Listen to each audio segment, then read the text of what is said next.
Hello. Hello. Hello. Matt, Hello. hello. Hi. How's Perfect. it going? It's good. Hi, everyone. This is Lunch and Lore, where Matt and I talk over the course of lunch about the world of Anakra, the Four Kingdoms. Matt, what do you have for lunch? Ta-da. It is a honkin' burrito. Like this is an absolute unit of a burrito. I got this thing almost an hour ago and it's still hot. That's how big it is. And it's this is the kind of thing that if you were watching certain programming and the person goes, like that's the kind of honker this thing is. Like, oh my gosh. I'm looking forward to seeing how this ends up shaking out. uh, I Oh my I god. just got information that my lunch is here. So you show off your lunch while I go to the front door real I'm fast. gonna show off my lunch real quick.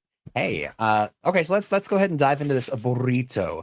Burrito, by the way, everyone says is supposed to be slang for burro, like burroito, like the little burrito, the little burro. From what I've heard, that's not right. But you know what? Depending on who you ask, some people say, yeah, that's totally where it comes from. Some people say there's no basis and that's where it comes from. So let's just, agree or disagree. I don't see what this looks like in regards to like a little burro, but I think we can all make an assumption. That being said, let's take a bite and see what this is all about. Oh, oh my god. That's incredible. I mean, it's a meaty burrito. I can tell you that. Let me wipe the sin away from my mouth. Mm. All right. Thank you, Mama Shimada, for sending me lunch. I'm going to unpack this, but while I do that, I don't know if Matt has already said this, but now is the perfect time. If the audience has any questions, if our viewers have any questions in chat, go ahead and drop those. We will do our best to answer them. Our main topic today, we're going to be continuing to develop the cultures surrounding the lands of Koth on the western continents of Anakra. Last time we came up with some Alfar Refuge lore, which is I think was super cool. But there's Yeah. still a ton of stuff that we can add in the general vicinity. So we're going to continue to do that. Now let me unpack my lunch real fast. So, in regards to cost and the land surrounding it, aside from coming up with this really awesome reclusive alpha refuge that has vast open markets, it travels from realm to realm throughout the clouds. It's tied to a specific wind, and that's how it's able to move across not just the various lands on the mortal realm, but actually it's how it moves between the various four kingdoms or at least the three that apply to it: the mortal, the other, and the overworld.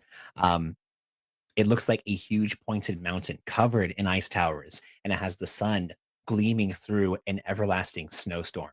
Honestly, like I was kind of saying, it almost I think I brought this up actually on Coriander recently.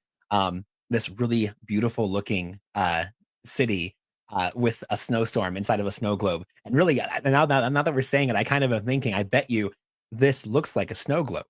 Like if you were to shake up a snow globe and see like all the snow inside, this refuge would almost be like that. There's this little bubble of this torrential, beautiful, stormy mountain with all of this bright sun illuminating everything, and you can see all these little open air markets and the various cloud stuff that make this up. I mean, that honestly, in my head, it seems like it'd be a really pretty place.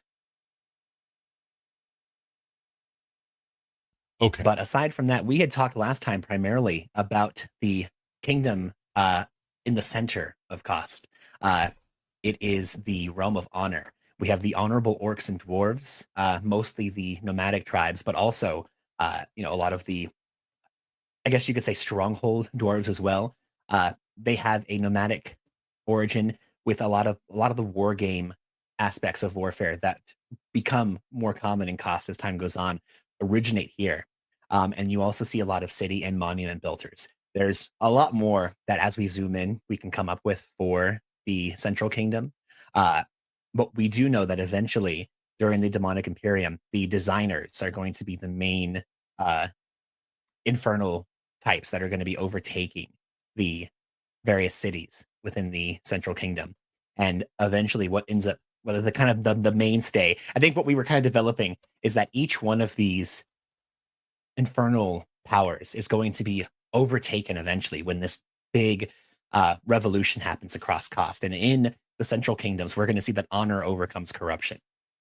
And after our last sit down, when we were going through all this, I took some time to go over a lot of what I kind of had some basic visions for just the broad stroke groundworks of cost that I'd like Joe and I to go over now. And then honestly, Gnomes, you were one of the first people that had any inkling about cost. So if you have anything as well that you want to be adding on to, we can kind of go back and forth like we always do.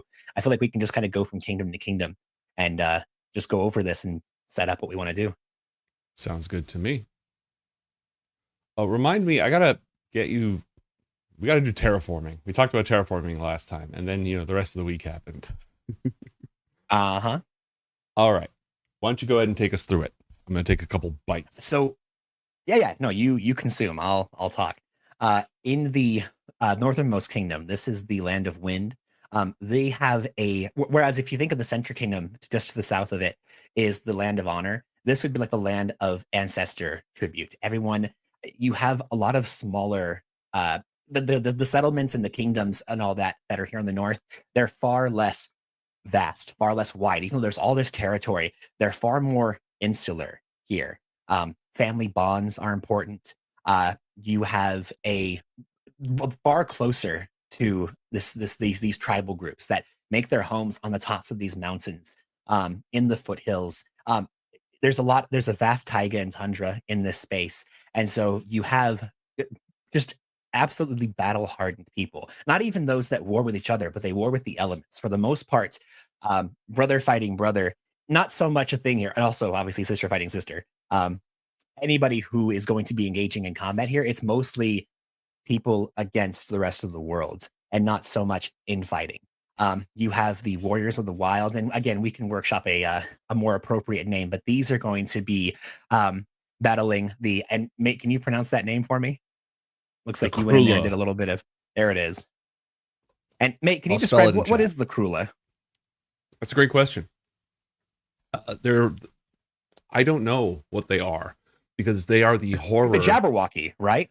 Yeah, they're the horror that lurks in the night. There is a species or assorted species of insectoid creatures that have thick armor plating, arthropods that are hunters, that hunt mammals, that hunt like mortals, and they live in the frosted wastes. And you don't get a lot of arthropods in cold environments. And there's a lot of horror stories about them. They're the boogeyman. They're the things that lurk in the forest at night that are going to eat you if you don't do your chores. The presence of the Krula is, again, the reason I don't know too much about them is because I've always described them as lurking at the edge of society in the darkness, barely understood.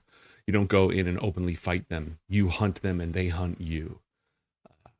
And we had I don't know if it's appeared on stream yet, but you had a goblin like lullaby, like a scary lullaby that involved the Krula, didn't you?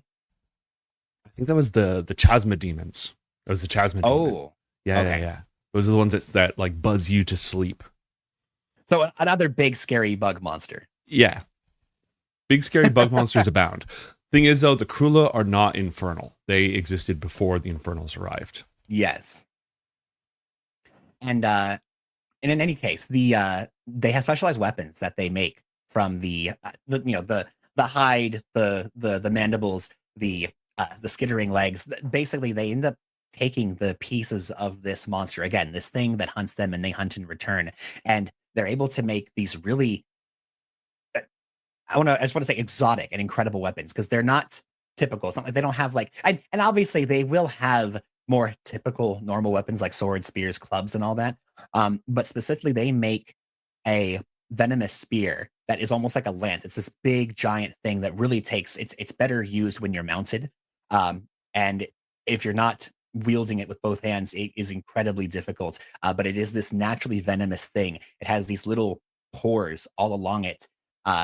And obviously, when you're stung by this creature, it releases that venom within you, and they are able to take that and use it either against their foe or against other creatures in the area. They have sharp picks and sickles that they make from the legs, and they have this really cool giant club that is made from the carapace of the creature. And when it's swung about you, it's almost like if you've heard of the Aztec death whistle, not the same kind of sound, but whereas you would blow that whistle, it would sound like this horrible ear-splitting scream. It makes this huge thunderous cracking sound, especially when used in the tight caves or the mountainous areas where the sound can boom out and echo. It's mostly used in order to deter if you have any big creatures like yetis or large, huge, horrible monsters that are in the area. It makes this horrible ear-splitting sound, and when you swing it above your head in that fashion, uh, it could probably apply a very cool in-game effect as well. But for the most part, it's just used to when you're moving in a scouting party to deter large game from coming after you, since it makes you a very annoying target to approach. They have a lot of rangers and guides, obviously, considering that for them it's less man versus man and man versus wild. They're all about surviving in this incredibly inhospitable area. And as a people, they have grown in order to make sure that they can survive there. They're at enormous heights, very, very low temperatures, and everything that they do is to ensure that their way of life can continue. But instead of fighting the bugs for Super Earth, they're fighting the bugs to just make sure that they can survive another day in the mountains.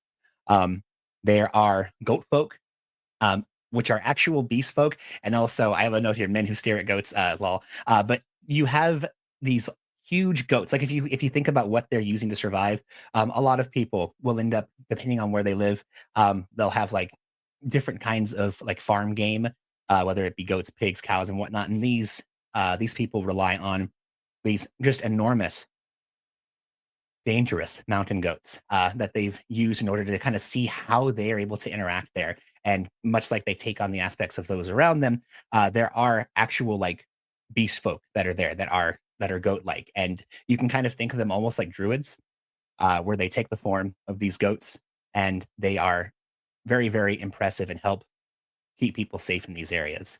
And you've also got the monastic guides of the Fifth Kingdom, like dream tellers. I have this idea made, and we've talked about this before with the Way of the Four Pillars, that there are various individuals across Anakra that see the what's the best way to put it? Like the not the iconography, kind of the iconography, but can see the signs of fours being very important in Anakra, like with the elements and Mm-hmm. the life cycle and all that. And we've got an entire, I guess you could say, like bit of spiritualism that surrounds it. And if not if not the origin, I think this is one of the origins that this it comes from, is these monks that just spend their entire lifetimes just meditating up in these mountains, and Okay. they will have a connection to the Fifth Kingdom that way. Not that there has to be, but one thing Mhm. I don't think we've mentioned at all are Dokelfar.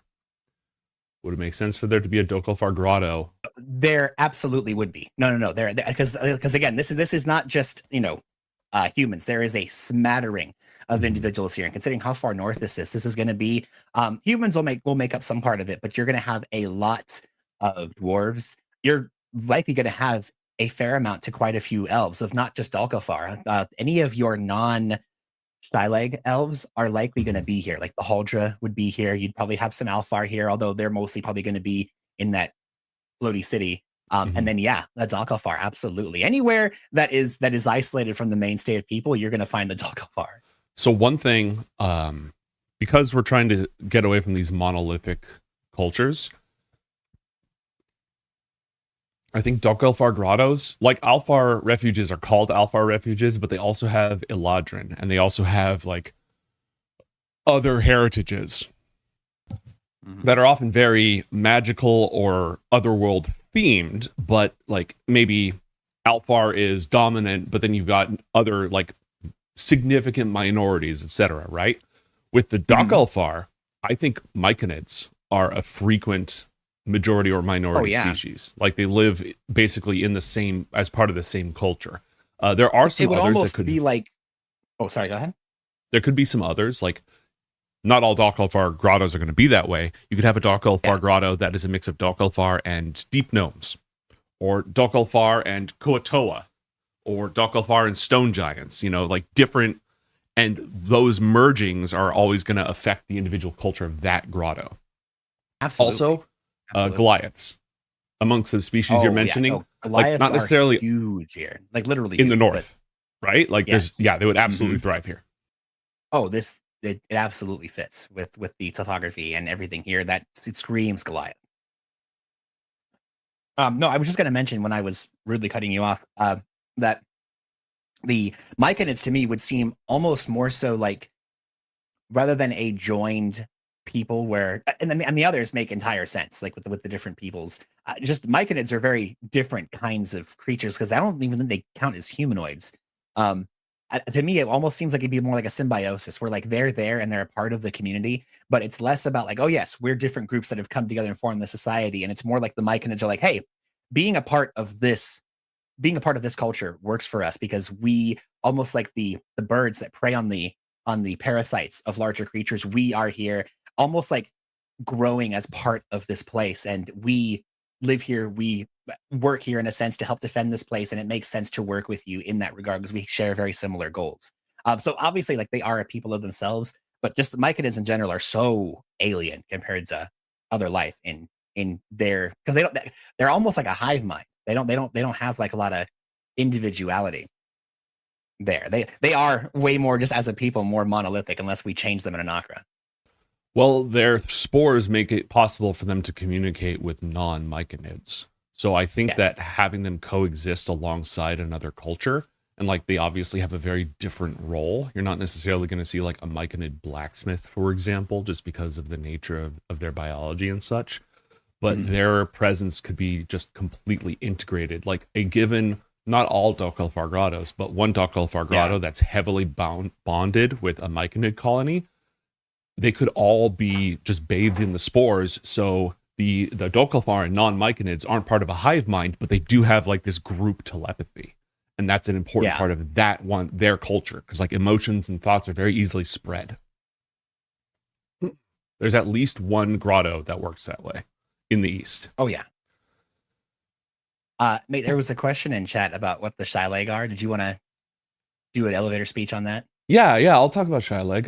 The Shyleg are an offshoot of Holdra who are part plant. That's the simplified version of it.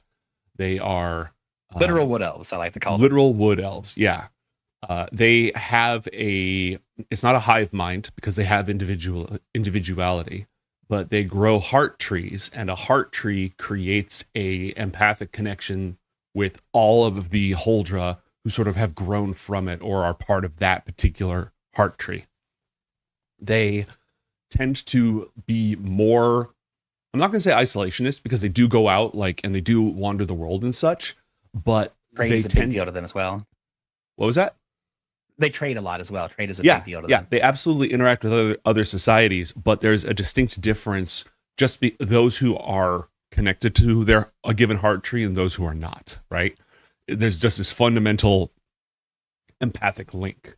So a Shyleg community is likely going to be majority Shyleg with others who are either also part plant and can therefore partake of the heart tree, or aren't and are just like, that's okay. I still live here. I still say hi to my Shyleg neighbors, and we still do our thing here. We know we're not part of that. We have one major kingdom at this time of Shyleg, but again, they do venture out, and there are among anyone there can be that wanderlust that will take them to separate themselves from what they know. Much like how we were talking about the Myconids. Generally, that's how the Shyleg are. Just how generally that's how the Myconids are. But for the Shyleg, just like the Myconids, there can be outliers or differences in how their people grow up and decide to interact with the world. And you could definitely have almost like how a tree will release its seeds and they'll get spread out throughout, animals in the wind and whatnot. You could have some, I don't want to say isolated, but definitely far-reaching colonies of Shyleg that don't subscribe to the same. They could have a very either small or even mobile heart tree, and they don't prescribe to the same kind of. And I keep wanting to use the word secular, and secular does not mean what I've grown up thinking it means. I mean, like not like you said, not isolationist, but Insular. they're more separated. Insular. Insular. I think that's what I'm looking for. The etymology of the word insular is the same as island.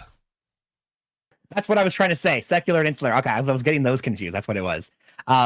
Yes. So I could see that if you're thinking of the main like continent of like, where they kind of come from, then yes, you would have these insular islands, which can be very difficult from the host or from their where they originally sprouted from. So yeah, not all Shyleg, but they are incredibly cool. They've got like they got skin that looks like bark and feels like bark of various different trees that are in their area. They've got hair that is like vines and leaves and thistles and whatnot. It could be more flowy. It could be more spiny and piney. They the texture of their skin and their hair will change with the seasons. Obviously, like in spring, summer, fall to winter, they're going to move through being more vibrant, not necessarily green, but they'll literally have flowering blooms that will come out of their flesh or from their hair, and then of course it will wilt away. They won't be necessarily. Some will. They won't go bald during like the fall and winter, but they will definitely their bodies will compensate to make changes that will resemble a lot of the natural flora around them. They're very cool. I love them a lot. I think Elfin and Orc had a little baby. One of the volumes has a treant heritage. So the shortcut to creating a Shyleg is to just do Elven parentage and treant parentage. And like we were saying, they speak with plants. They have that empathic connection to the life around them, and they have uh, a short ranged like connection with all other Shyleg. So they wouldn't be able to read other creatures' thoughts, but among the Shyleg, it's natural when you're among them. They don't spend a whole lot of time actually talking to each other. Instead, they read each other's thoughts. And it's less like I'm reading your thoughts. I know what you're saying. It's more like getting like pheromone is not the right word, but you're getting It's an empathic connection. Yeah. How the other person feels, and it's best in game represented as like, oh yeah, you're reading each other's thoughts, but it's more like by your body stance, the way that you're kind of giving yourself off. They're able to get a sense of how each other are, and unless they need to produce a very very convoluted, complicated, or very specific idea, they generally spend a lot of their time just getting a feel for each other. The vibes are good when you're among the Shyleg, but only if your vibes are good. If your vibes are not good, then things are not good when you're among the Shyleg.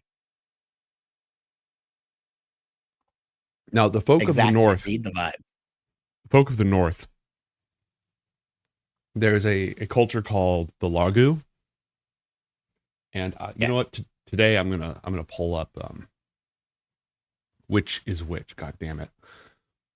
But essentially, there's a raider culture, right? There's a subculture of these northern groups that is definitely not Vikings. Definitely not. And the main thing, they share in a lot of, and they tend to be the ones who live the farthest north, and they tend to be ones who live along coastlines and rivers and such. Yeah. Not all of them. There are deeper inland areas, but like if you go all the way up to the north, even during the age of Cost, you're no longer in Cost. And yeah. They have a raid. They don't just raid, but they have a raiding lifestyle. Yeah. Here's the document: the Doom of. Okay. Sapen. Before their culture was destroyed, they were called Sapen. The culture that reemerged afterwards is called Lagu. So right now we're in Sapen, and they will eventually be Lagu. Correct. I don't know where that is on the timeline yet. When that happened. It is not. I don't believe it is. So looking at what you wrote here, I'm wondering if this couldn't be something that happens early in the Demonic Imperium. That's what I'm kind of thinking, because I didn't remember if DH was in charge of ruining Sapen to Lagu. I know that there was. I think they were though. I think it was Hathone, Gior, and Sapen that fell due to despair, the Herald, right? Yeah. Those are the three that the Herald. And so it makes sense if up in the isolated frozen north, you had despair not just being in Sapen, but moving over into the northern kingdoms of Kost as well. And the main difference is that go ahead. The Sapen culture fell. Like the Herald destroyed Sapen. I should publish, now that we've said that out loud, I should post the Doom of Anar. You should. I haven't posted it because like it's technically spoilers, but now that we've talked about this and we've like said it, I think it's okay for me to post that. It will probably not be character knowledge for any IOTH Academy character, community character. But it can be a tinfoil mind. We can do that. Well, eventually someone's going to say, actually, I have a student that's from Soppin, so I know all of this. And that's fine. So I'll post that. It is a saga. It is the tale of the fall of Soppin. And I don't think it names the herald by name. It uses different titles because I have many names. But essentially, the herald and the shadow of despair fell upon all these northern realms. In the furthest northern realms, the realm of Soppin was destroyed. But further south, people clung to each other, and they took hope in each other, which is what you wrote, Matt, and which is what ends up being like one of the primary values of these northern groups. We survive together. We have hope in each other, and so they manage to survive, even if they go through a period of like being destroyed. Maybe the Soppin culture encompasses like this whole area and it's destroyed, but the destruction of a society doesn't mean the destruction of its people. The people can survive. The culture is thrown into chaos, and that area splits eventually. And it's more complicated than this, but on a large scale, you could say that it eventually splits into the northern raiders, who will become called Lagu, and then the slightly more southern but still very far north, who become part of Kost. Yeah. Cool. I feel like we're entering an area of the North where it's like, we are the Northmen. No, we are the Northmen. It's like, we're all the Northmen, but we're more North than you are. It's like, you daft bastard. Some ladies like, screw all of you. I'm sailing up here, and then I'll be the North. There can be only one. There are dozens of us. Northier than thou. And I think that because I think one of the big things we're seeing, especially when we get to the whole, oh my gosh, our entire way of life is destroyed, and you've got people who are either, depending on what's happening to you with the demonic Imperium, you've got those who are hiding away. You have those that are constantly on the run. You have those that have just been completely connected to their cities and settlements and are just subjugated. And we're gonna keep bringing this up until we're done talking about Kost, and we could be until the end of the year doing this, but we're going to see that the various heroes that eventually become if you're thinking about like, oh yeah, this is a campaign that become like the big party in Kost, is that you're kind of pulling bits out of each of these. Like you can see that like the person who comes from the Central Kingdoms, they're going to be very honorable. They're going to have a vision for how things could be, making a better world, not just for us, but for all of us who've been subjugated by the demonic Imperium. We can come together. You've got someone who comes from the Land of Wind who has a lot of ancestor worship. They're all about making bonds with those close to you and not betraying anyone, making sure that you hold fast. And so you're going to be, as we keep talking about these different cultures, you're going to see the kind of people that are going to come from them, and it'll make this party up. And then each of the lands is going to be divided into, oh yeah, this is the biggest thing that held true to us and how we helped get out of this. And this is how we're going to adopt ourselves and rule from here until the next time this happens. And that's why we're doing the roots. This is good stuff. You've done a lot of good work here. You want to talk about the East? Yes. So in the Lands of Water, this is going to be a land that it's just so closely tied to magic, known as Pact Makers. This is where a lot of the connection and worship to the sovereigns and the Titans comes from, especially their main elemental servants, the wish-granting genies. Marids are going to be, obviously, because of their connection to water, are going to be some of the biggest and most influential patrons of this group. You've got large amounts of supernatural forces. There's going to be many crossing points here among the Fae, various undead spirits, and then also deities. There's going to be, like I said, just a ton of worship. You've got clerics abound, people with sorceress bloodlines, warlocks making pacts, and obviously those that don't go either the shortcut route, I was born this way, or my faith will carry me. You have just those studious individuals that want to become, you could see artificers, but it's mostly going to be things like wizards, Wu-Gen and the like. Artificers are going to be, they're going to be kind of somewhere else. We'll get to them in a bit. But it is definitely possible. Obviously, being in the islands, you've got a lot of sailors, pirates, and privateers, those that either are running from the local lords, or are hired out by them in order to protect or to raid others. Again, less raiding. They're not like, oh, we're going to go find you and we're going to stop you. These are mostly going to be to stop the raiders. So you've got the peoples from the north, and you have the raiders from Soppin and the Kingdom of the East. They are going to be doing everything they can to stop those raiders from making life just terrible for everybody. So there's a lot of infighting between them. You've got a lot of pirate lords in this area, and a ton of merchants. So you've got people trading all along the coast. There's a huge amount of coastline here that is being exploited. They're moving their way all around. I mean, obviously, getting into the north is going to be difficult, but considering this land has a huge connection to water and to the various forces of Titans, and even if they could make a connection to Liban, that's pretty difficult. But they would be able to. Oh, you back? Okay, you're back. They could be able to make their way all the way around, but it's very difficult. There really wouldn't be a reason to go around the north, because you've got, first of all, the frozen tundras, you've got Soppin, you've got the northern kingdoms of Kost, and you've got the fjord up here. Very, very difficult to do much of anything. And then you've got just Akathoa, which is the land of giants. And this is a land filled with huge, enormous F-off monsters. You've got dragons, you've got giants, you've got various enormous magical and monstrous beasts. There's nobody here to trade with, because anybody here who makes any kind of a civilization is going to be doing it for completely warmongering reasons. They don't have any reason to trade outside of anybody who's within their own communities. The next best spot you're going to get is when you move past Akathoa and you move into Sharon. Depending on how when the fall of Sharon happens, of course, that's going to change things dramatically. But really, you're kind of swimming, or not swimming, you're sailing around an entire continent to get anywhere of any use. So it would be much easier to head on down, really just down the coast, in order to get to Iklutan. And you're going to be able to have this culture of people who's already trading amongst themselves. They're trading among the Jormunder. The Jormunder end up becoming eventually the lands of Windermere, which are basically the capitalist pig dogs of the mercantile business. They start off as this huge territory of tribal chieftains, kind of like what you have going in Debrook.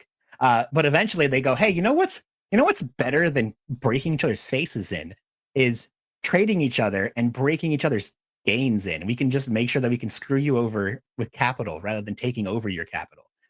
And eventually they end up becoming merchant lords. But you have, just down to the south, so much trade that's happening, and there's no reason why they wouldn't be able to take what they've gotten from Sharon and, obviously hike it up before giving it to you. But really, this area here, which I believe we're eventually going to end up calling the Crimson Coast, obviously because there's just so much stuff happening there. But that's where a lot of trade happens here, on the eastern banks of the Western continent, is the Crimson Coast. And I want to do a quick comparison here for folks. So if you've got Lagu/Soppin up here, and you've got the eastern, as yet unnamed pre-Kosti Kingdom of Water here, sailing all the way around the continent this way is horrible. Virtually impossible. And crossing the Endless Ocean is very tricky because of Liban. But even if you were to do that, like if they made a port in the frozen ice here, right? So you could have like a stopping point. You would eventually end up, I think, like, you know what? Let me turn on the numbers. Zoom in. Okay. The orb has decided to show you mercy. All right, so let's say row 24. And then I'm going to turn on the numbers, and I'm going to look for row 24.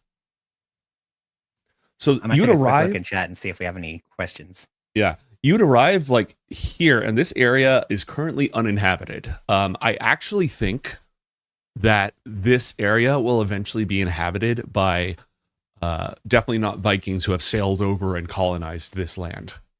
Wait, where are the Frost Giants? I thought that a giant glacial kingdom, didn't it crash into the northern lands? Oh, that's Snorheim. It's over here. Oh, okay. Yeah, this is Snorheim, and this is Angren, right? Yeah. So here's what we have basically in the north. We have Gulwar over here. We'll go back to the west in a moment. We have Axor. Pay no attention to Axor whatsoever. Then we have Snorheim.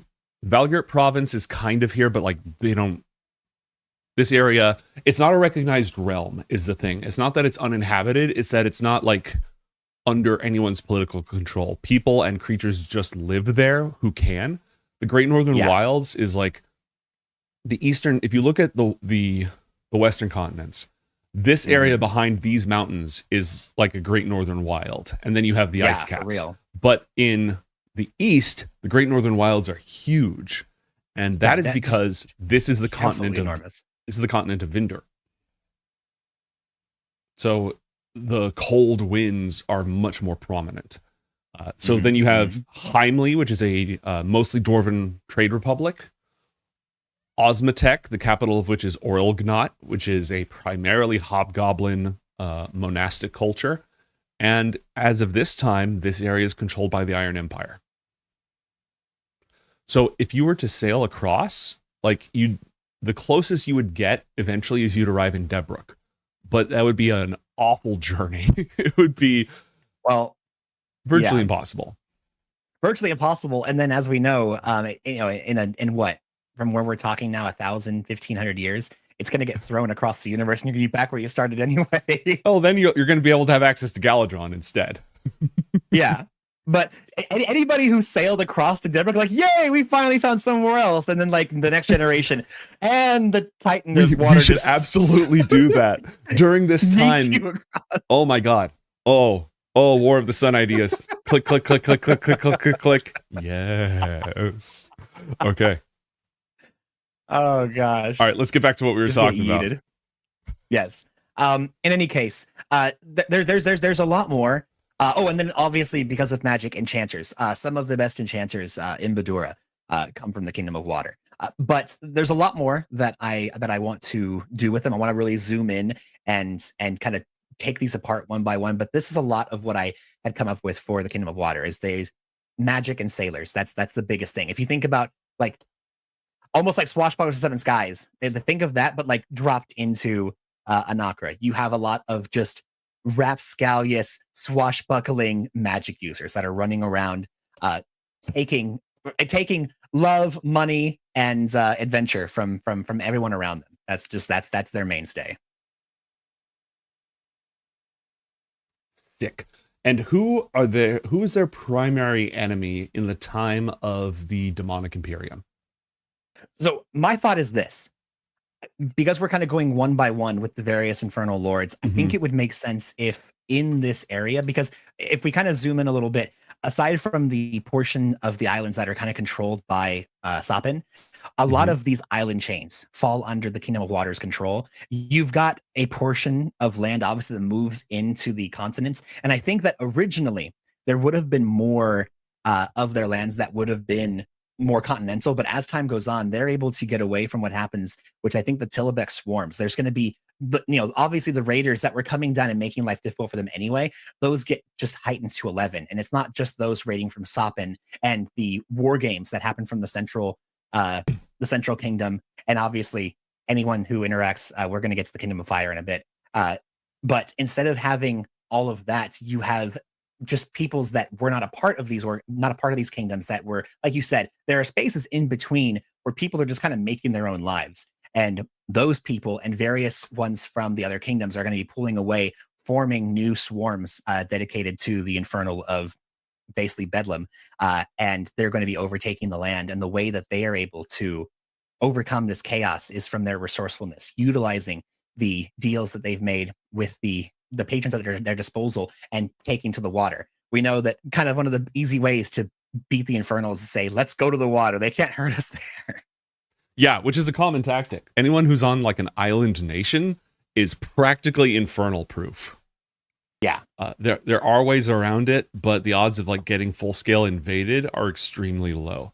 Also, after the Herald destroys Sapin, a lot of the people fleeing that destruction get swept up into and absorbed by Ravener hordes. They become Raveners. Like that's one of the things. Ravener hordes can form from failed nations, and anytime that a culture or a people fall, Tillabek is there. Tillabek is there. And so there like you go. there might be no Raveners in the area, and then there's this huge war with a ton of devastation. You got Raveners now. Suddenly you have a Ravener thing. Yeah. So really, the big thing coming from them, much like honor and family bonds from the other two, is that it's going to be this inherent power, the power of within, using the power of the mind to be resourceful, to be cunning, to make sure that you can come up with alternate ways of thinking, and just this almost inherent yeah, I guess power is the best way to describe it. This magic, either from your bloodline or from making a deal. But really, when you're dealing with someone from the kingdom of water, it's somebody who feels like they can take on the world. At this very like plucky kind of, I'm And in your not face attitude. not necessarily from like I'm stronger than you, I'm going to beat you, but like Yes, I'm cleverer than you. I nothing can got keep me down. this. Exactly, Yeah, exactly. a profound sense of confidence. Who do we want to talk about next? We also have a question from Uh, chat. If you want to yeah, take I a think look we at should that. take the question from chat. Absolutely. Okay, so the question is, have you ever had any big lore conflicts where you disagree on what it should be / where the story should go? That's between the two of us. Matt, nothing is immediately occurring to me, but I'm probably wrong. Can you think of one?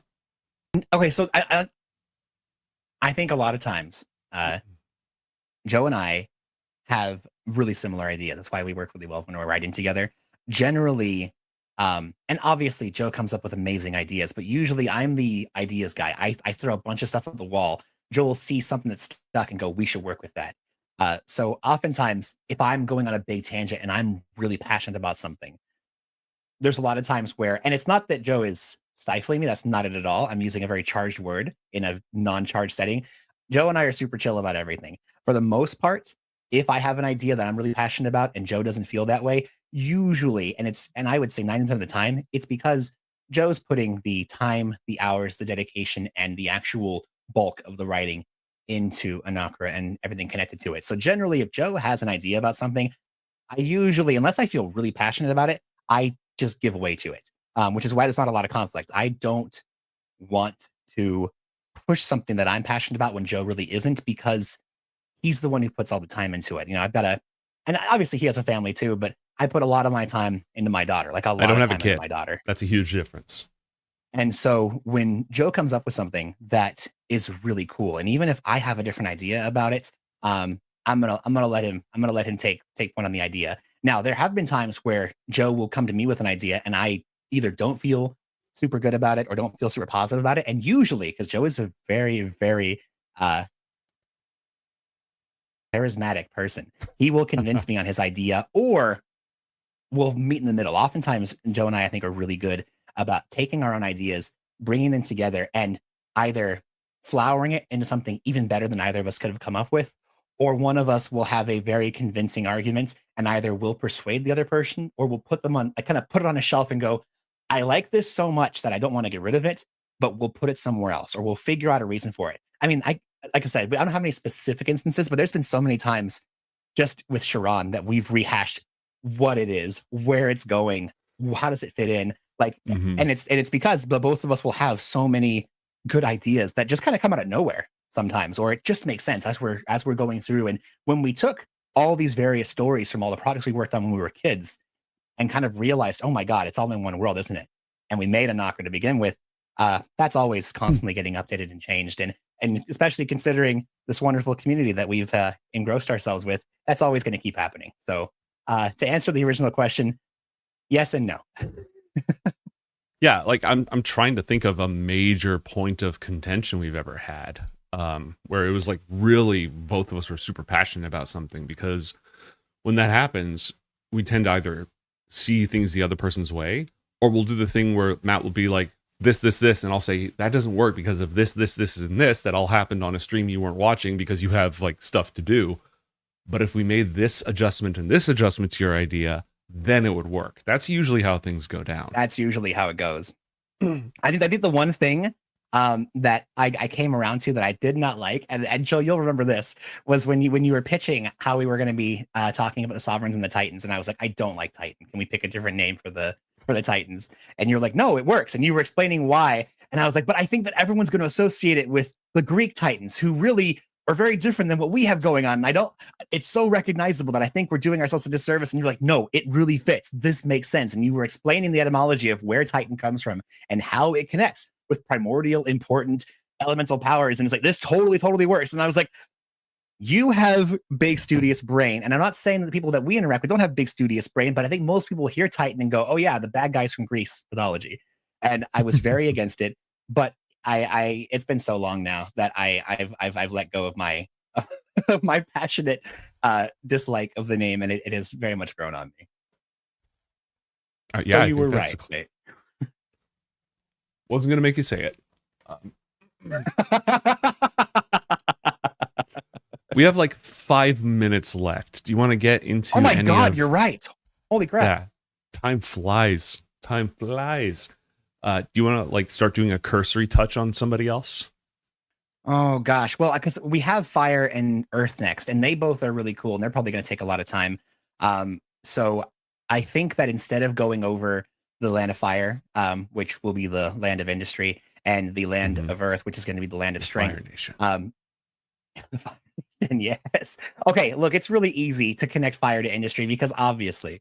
But I think that I think we should discuss because I've been doing a lot of talking, and I think you should do a bit of talking. And we already kind of brought it up before. I think we should talk about the four pillars ideology. I have it down here just below the Earth Kingdom, and you had a character which I think you should totally bring up, where this kind of stemmed from, and we've been able. This was huge in us in formulating cost. And we already discussed it a little bit earlier. So I think it would be a good tie into the beginning and kind of wrap it up towards the end. So most of the time, the community is very familiar with the four pillars. Thanks largely to IOT Academy. The concept of the cycle as like the underlying fundamental force of the cosmos, opposed and pushed by silence or void, is a theme that has come up many, many, many, many times. So if you're new, the four pillars are birth, life, death, and renewal. Birth and death are the transition points between states of being. Life and renewal are states of being. So it's the state of being alive and the state of being dead. And so the eternal cycle applies on an individual basis, where when you die, your vital and psychic energy goes down to the well springs to be respawned into new life. Your elements decompose to go down into the underworld. And the symbology of four, in a very brief version, continues. Each of the pillars is also associated with an element, a season, a direction, and a time of day. And most of the time when the community has encountered the cycle, it has been in a Zalarian context, because even though Zalar is a titan of air and fire, he's also the phoenix. So the whole cycle of birth, life, death, and renewal is integral to Bronthan Zalarianism. But Zalar does not have a copyright on the cycle. It's a fundamental force. And so in Cost, where you have these kingdoms that are explicitly united, and we're probably going to change the word kingdom at some point, because they're not kingdoms. Or you mean for Cost? Oh yeah, no. For Cost, It's a really easy way for us to kind of get across what we're saying, but no, they're not. There might be a kingdom or two, but no, they're not kingdoms. They're nations, right? They're nations. So yes. They're nations, and honestly, they're closer to like Talazars in a sense, like especially because so many of them are not so many. There's quite a few that are nomadic, but yeah, I mean, there definitely are. Look, it's going to sound really bad, but like the Earth is definitely a kingdom, and that doesn't mean they're the Earth Kingdom, but the Earth definitely does have a kingdom. If you call them the Earth Kingdom, chat, I will not ban you. Anyways, going through all that, there is a monastic order, a very widespread monastic order in the Western continents, centered around Cost, that I think may originate with the rise of Cost as a culture. I don't know if we've talked about the origins of the Way of the Four Pillars, but it's a monastic elemental order, and they're widespread all over the place. They are not dedicated to any specific sovereign or titan. They live, breathe, and drink the cycle. They study different fighting styles that are based on the elements, and there are some more exotic fighting styles as well. So like they'll learn earth stances and fire strikes and all that sort of stuff. And they are some of the biggest. Zalarianism, I don't think there's a big Zalarian realm in the West. Probably somewhere down in Helsia, there's a Zalarian realm. I would say Helsia, absolutely. And I think in what will one day become Sharon, there should be some Zalarian and Sorokin Oh yeah, subcult, like absolutely. pre-Shirani cultures. We'll get I to mean, that because later. even though literally the Sovereign of Fire ruled there, there's absolutely. I mean, look at all that land. There, Mhm. the mainstay of the actual capital is going to be anyone who is a Sinite, whatever, a Cinnabite. A No, cinnamon. a cinnamon. There's the cinnamons, but we're going to have tons of various cultures all across Mhm. the deserts of Shiran, and they are definitely going to be. There could even be some secret cults of Nyx. You know, there's a ton Mhm. of various peoples there that would subscribe to not just the Lord of Fire. Mhm. And Zalar is the sun god, so like there are Zalarianism is everywhere, but Bronthan Yeah, Zalarianism is a very specific like doctrine. It's the priest kingdom of Zalar.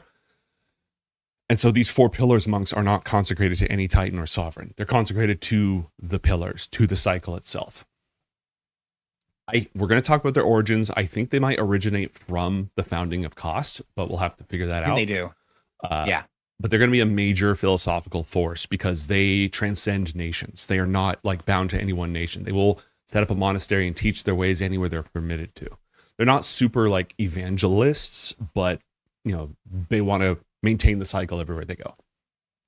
I think, and again, we haven't talked a ton of them about this, but I was doing some work on it, and I think that eventually, when we end up doing the War of the Sun thing, what we're going to come to find, and I think this makes the most sense. We can discuss it as time goes on, but I think that uh, the way of the you know the four pillars starts off in Vadura, in Kost, in surrounding areas, and I feel like it's always there, but it's more like it's not mainstream, if that makes sense. Like it's more culty. It's more like you'll find a secret order, and there are going to be bits of society, settlements, and life that will kind of spring from there. But they never end up becoming the super popular thing. But after the events of It's like literal it's like War a in the Sun, reformation. It's like a reformation event yes, where all these different practitioners sort of become one widespread order that's talking to each other aside from just having tea and talking philosophy. yeah, So there's going to be that's a when the character order in is War of the Sun that's established. yes, The way of four pillars exists. Now the order of four pillars exists. exactly. And I think after War of the Sun, there's going to be a character that has a big impact on it becoming more mainstream, and it's going to be a much bigger thing We'll post talk about all of that. him later because we have 2 minutes to go Yes, over news. Um, yes. coming soon on Sunday at 4, I think I said 4:30 p.m. this coming Sunday. We are doing Baldur's Gate Descent into Avernus. It is the battle for Helm's Shield Hall. While there's still more content in El Turel, we are nearing the plot point where you can totally leave, and so we might see our heroes actually descend all the way down to the surface of Avernus, which is exciting. No Then way. on Monday, the 15th, the Gianni, Maxor, and West Tax Day special is in fact happening. It is going to be informed by recent events in War of the Sun, and it's going to be more Bronx Kirby, more just more Eric Cochran hobo, more uptight Maxor tax collector warlock man. It's going to be fun. Yes. It's going to be great. On Tuesday, we have another episode of Coriander Society in Aqua. I don't have the full duration of how many episodes that's going to go yet. I'm working on that right now. On Wednesday for Eye of Academy, we will not have leg day because he's going to be traveling. And I think that's all the most recent news. I think that's everything I got coming up. And save the date, Monday, April 22nd. I should be announcing what that is soon. Can we share just a teaser for something upcoming in quite a few weeks, but it will be really fun? Go Huh? ahead. Go ahead. Uh, so I'm just gonna do just a tiny little thing, a tiny little thing. Aside from our upcoming episode, where we're going to be doing some pretty cool stuff in Avernus, we have another DIA game in the works, but it's not going to be descending into Avernus. We're going to be descending into Alderaan. We're And doing a May the save the 4th. date. May the fourth be with you, baby. That's all you hear for now, but we'll talk about it more as it gets closer. Hell yeah. I We're think that's it. excited. Thank you for lunch. Thank you for joining us for lore. We'll see you next time.